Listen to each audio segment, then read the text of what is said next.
La razón de por qué ahora estoy hablando del Bitcoin la tienes en estos vídeos de aquí. Ahora bien, no necesitas verlo porque voy a hablar de qué es el Bitcoin, de cómo funciona y por qué es la manera más interesante de salir de un sistema económico impuesto por bancos y estados. Ahora bien, como dijo Jack, vayamos por partes. En el año 2008, un usuario japonés de The Cryptography Mailing List llamado Satoshi Nakamoto propuso una idea que conquistó a todos los usuarios. Que por cierto, a día de hoy nadie sabe quién es Satoshi. No se sabe ni siquiera si es una persona o un grupo de personas. Satoshi propuso un sistema para crear dinero digital, una moneda basada en bits.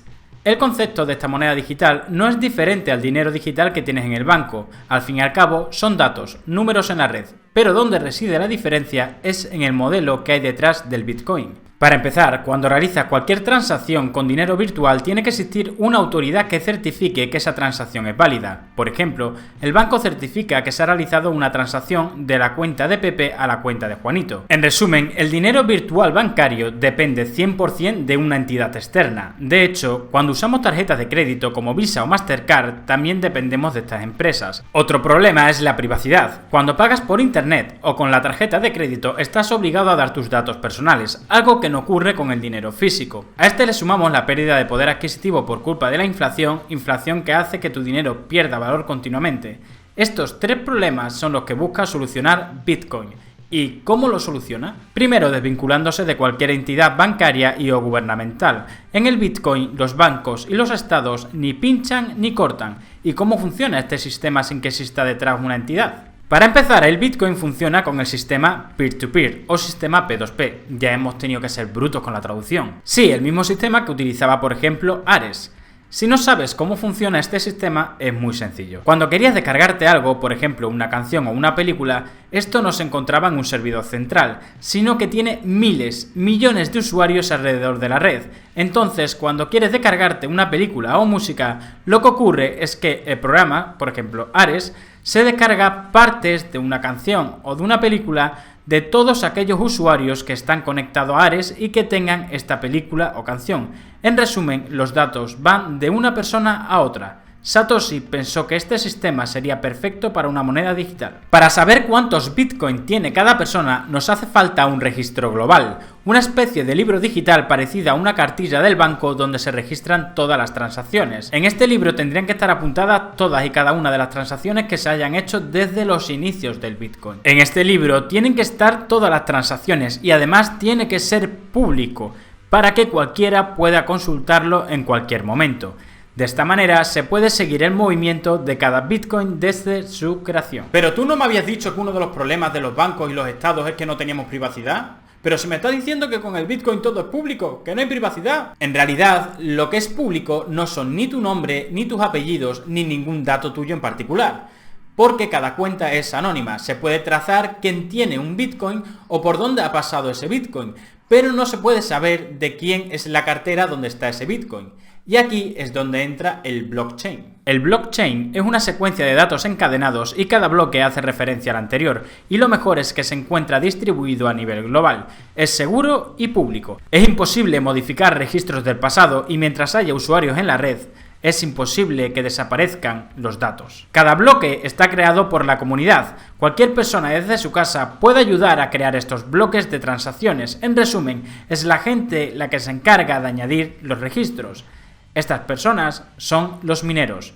Un minero es el encargado de que cuando se realiza una transacción, coger los datos de esta transacción y crear un bloque y añadir este bloque al registro de transacciones. Estos bloques quedan registrados y este registro quedaría guardado en todos los usuarios de la red. Aunque antes he dicho una transacción, en realidad cada bloque contiene unas 2000 transacciones y todo esto está regido por una serie de reglas. Los bloques están hechos de texto, se pueden comparar con una cartilla del banco, pero en el ordenador y más parecido a un bloc de notas. Cada bloque puede pesar como máximo 1 mega, hablamos de unas 2000-2200 transacciones. Solo se puede crear un bloque cada 10 minutos aproximadamente, lo que solo permite entre 3 y 4 transacciones por segundo a nivel global, que son muy pocas. La recompensa por crear estos bloques son Bitcoin, 50 Bitcoin por el primer bloque, y a partir de ahí la recompensa se reduciría a la mitad por cada 210.000 bloques. La recompensa a día de hoy está en 6,20 0,25 Bitcoin por cada bloque, unos 270.000 euros. Para que un minero pueda unir un bloque más a la cadena, tiene que enviárselo al resto de la comunidad, y estos tienen que aprobar por mayoría ese bloque. De cada bloque se generará un hash. Una función criptográfica hash, usualmente conocida como hash, es un algoritmo matemático que transforma cualquier bloque arbitrario de datos en una nueva serie de caracteres con una longitud fija, independientemente de la longitud de los datos de entrada. El valor del hash de salida tendrá siempre la misma longitud. Pero es mejor que lo veáis directamente. Siempre genera una serie de caracteres con la misma longitud independientemente de la cantidad de caracteres que yo introduzca. Lo mejor del hash es que si tú conoces los datos y la fórmula utilizada para generar el hash, es fácil volver a generarlo. Pero teniendo solo el hash es prácticamente imposible conocer los datos iniciales.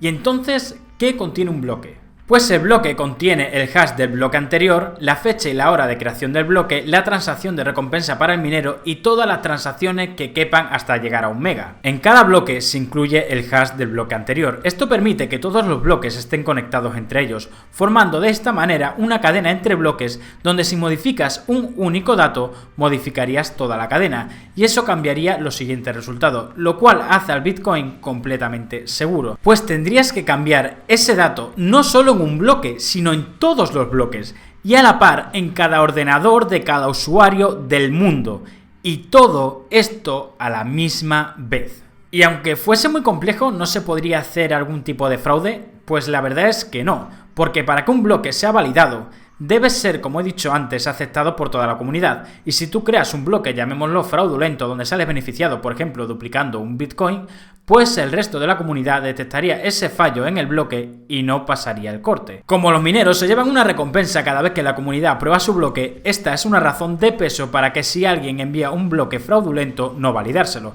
porque si el bloque está mal, aún tienen ellos la posibilidad de llevarse la recompensa. Pero, ¿y si alguien con un virus conecta millones de ordenadores para que acepten su bloque o para sacar un bloque válido antes que nadie, aunque sea fraudulento? Para eso está el sistema Proof of Work, o prueba de trabajo. ¿Y en qué consiste? El sistema Proof of Work apareció como una forma de intentar eliminar el spam en el correo. Enviar un email es bastante sencillo, rellenas el texto, pones la dirección del destinatario y lo envías. Ya está. Esto hace que enviar spam a cientos de cuentas sea algo muy sencillo. Pero ¿qué ocurre si dificultamos la tarea haciendo que cada vez que envíes un correo el servidor le pida al ordenador una prueba de trabajo? Por ejemplo, que resuelva una serie de problemas para retrasar el envío. Pues que si envías solo un email no pasa nada, pero si envías cientos ralentiza tanto el trabajo que no merece la pena el spam. Al final este sistema no se implantó, pero el Bitcoin sí lo tiene. Para que un hash generado para que un bloque sea válido, tendrá que empezar por un número determinado de ceros.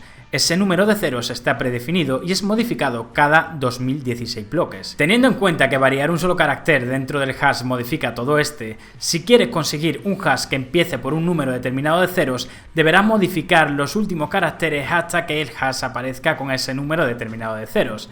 Esto hace que necesites hacer miles, millones de pruebas para conseguir un hash válido, y esto se hace para evitar que una sola persona se haga con el mayor número de votos. Porque para generar un hash válido que tenga el mayor número de votos, deberías de ser capaz de superar la potencia informática al menos de la mitad de los mineros del planeta, lo cual es imposible. Esto significa que todos los mineros crean miles de millones de hash cada 10 minutos, para que solo sea válido 1. El número de ceros que lleva un hash se conoce como dificultad, y esta varía según la potencia que se esté utilizando a nivel mundial para generar los bloques. Mientras más potencia, más dificultad, más ceros. Mientras menos potencia, menos dificultad, menos ceros. Esto se ajusta para que se tarde más o menos unos 10 minutos en encontrar un hash válido. El minero que lo consiga se lleva la recompensa. Y bueno, después de esta explicación rápida sobre lo que es el Bitcoin, toca la pregunta estrella, aunque ya deberías saber responderla.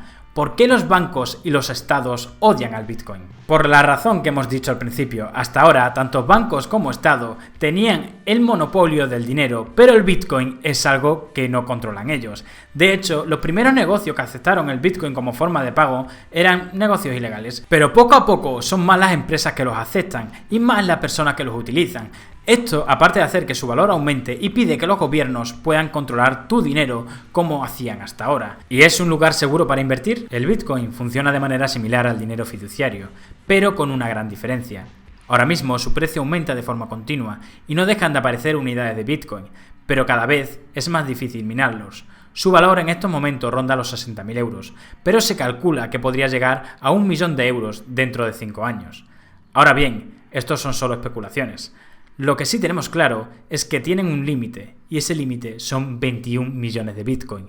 ¿Y cuándo se llegará a ese límite? Pues según algunos cálculos, en el año 2032 se llegará a minar el 99% de los Bitcoin, pero ese 1% restante terminará de minarse en el año 2140, por lo cual hará poco rentable minar Bitcoin y revalorizará aún más los Bitcoin existentes. Esto lo convierte en un bien que va a aumentar su valor hasta al menos el año 2140, donde seguramente ya no estés vivo, y aún no se sabe cuál será el precio final que puedas llegar a alcanzar. Pero ahora mismo se puede considerar al Bitcoin uno de los bienes más seguros y rentables del mercado.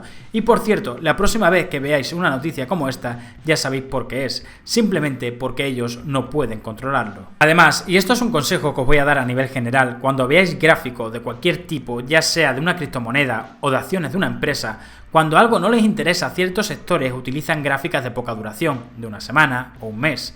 Si alguna vez quieres mirar correctamente la gráfica de una acción o de una cripto, debes mirar al menos los últimos 3 años. Y en el caso del Bitcoin, la diferencia entre un gráfico de una semana y uno de 3 años es bastante clara para saber por qué los estados, los bancos y ciertos medios de comunicación hablan de su volatilidad. Siempre hay que mirar a largo plazo, tanto al pasado como al futuro. Nos vemos en el siguiente vídeo.